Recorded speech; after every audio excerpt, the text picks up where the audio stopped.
Hello and welcome students. This is the crash course video of standard 5th moral science and chapter 2. इस video में हमें chapter 2 का crash course देखना है, ठीक है। और जैसे हमने चैप्टर 1 का देखा, चैप्टर 1 में हमारा सिंपली एक प्रेयर था। चैप्टर 2 का आपको स्टोरी याद है ना, गॉड्स ब्लेसिंग। हमारा टॉपिक क्या है? गॉड्स ब्लेसिंग, मतलब भगवान जो हमें आशीर्वाद देते हैं उसके बारे में इस चैप्टर में पढ़ना था। इस चैप्टर में आपको अगर माइंड में याद होगा तो क्या था, एक बी का स्टोरी था। एक बी थी जो कि बहुत ज़्यादा ग्रीडी नेचर की थी। उसको भगवान ने अपने अकॉर्डिंग सबको उसके नीड्स के अकॉर्डिंग बहुत दिया है, लेकिन अगर कोई अपने वांट को फुलफिल करना चाहे ना तो वो नामुमकिन है।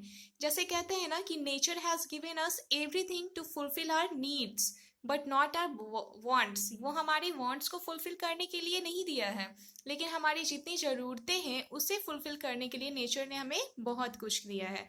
तो यहाँ पे भी वही है, जैसे भगवान ने हमें बहुत कुछ दिया है तो हमें उसमें सेटिस्फाई होना चाहिए, उसमें भगवान को शुक्रिया करना चाहिए। ये नहीं कि और ज़्यादा ग्रीडी होना चाहिए और ज़्यादा अपने जैसे जो हमारा आर्टिफिशियल नीड्स है उसको फुलफिल करने का सोचना चाहिए।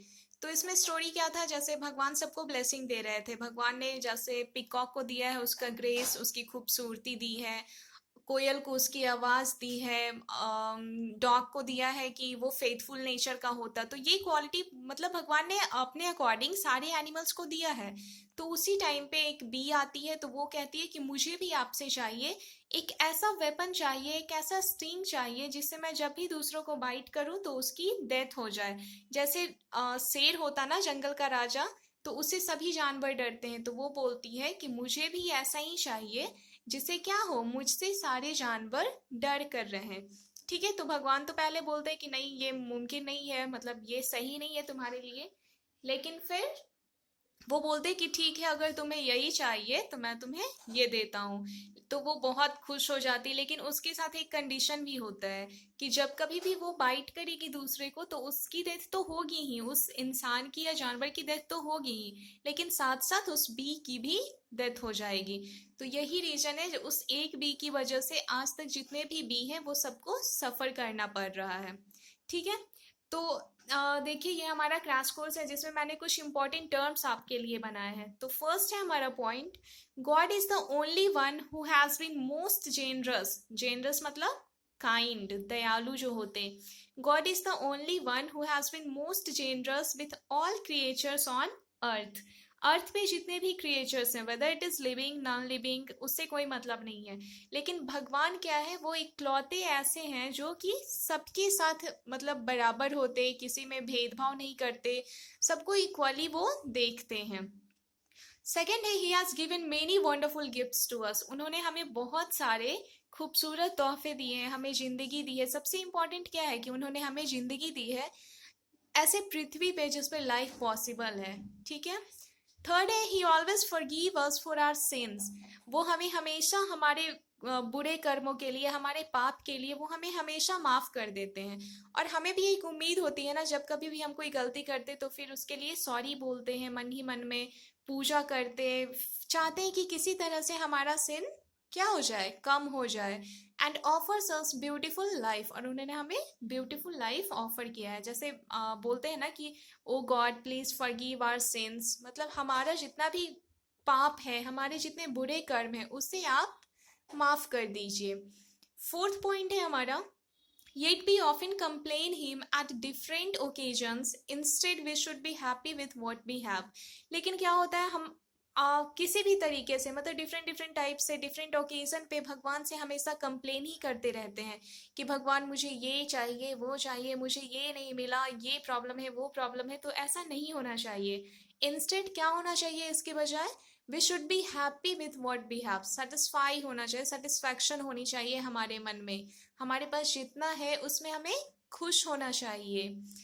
और लास्ट क्या है, we should thank him for his precious gift and use them wisely. ये प्रीशियस गिफ्ट कौन सा है, वो लाइफ है। ठीक है, जो उन्होंने हमें लाइफ दिया है उसके लिए यहाँ पे बोला जा रहा है, precious gift related to life.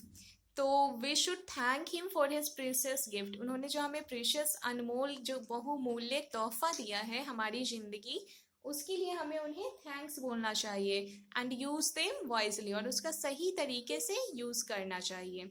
ठीक है, ये इतने सारे पॉइंट्स हो गए जो आपके लिए इंपॉर्टेंट थे। बाकी क्वेश्चन आंसर वो आपको करना है। वर्ड मीनिंग्स मैं यहाँ पे कुछ अभी हार्ड वर्ड्स भी आपको बताऊंगी, तो फिर आपको वो लिखना है, वो याद करना है। लेट्स हैव अ लुक, यहाँ पे क्या है, कुछ हार्ड वर्ड्स है जो मैंने लिखा है। तो फर्स्ट है हमारा डिसप्लीज्ड। डिसप्लीज्ड मीन्स क्या होता है, अनहैप्पी, जो नाखुश होना होता, जैसे बोलते हैं ना नाराज होना, वो होता है डिसप्लीज्ड।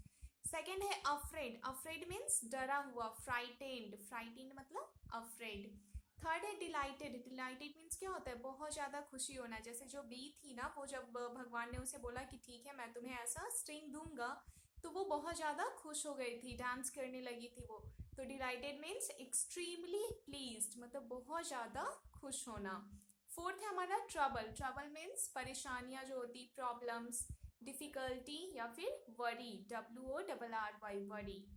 और लास्ट है हमारा कनिंगनेस, मतलब कनिंग नेचर का होना, जो क्या है, क्लेवर इन अ डिसऑनेस्ट वे, मतलब चालाक होना लेकिन वो बेईमान तरीके से होना, मतलब बेईमान तरीके से चालाक होना, उसी को हम लोग कहते हैं कनिंगनेस, कनिंग नेचर का होना।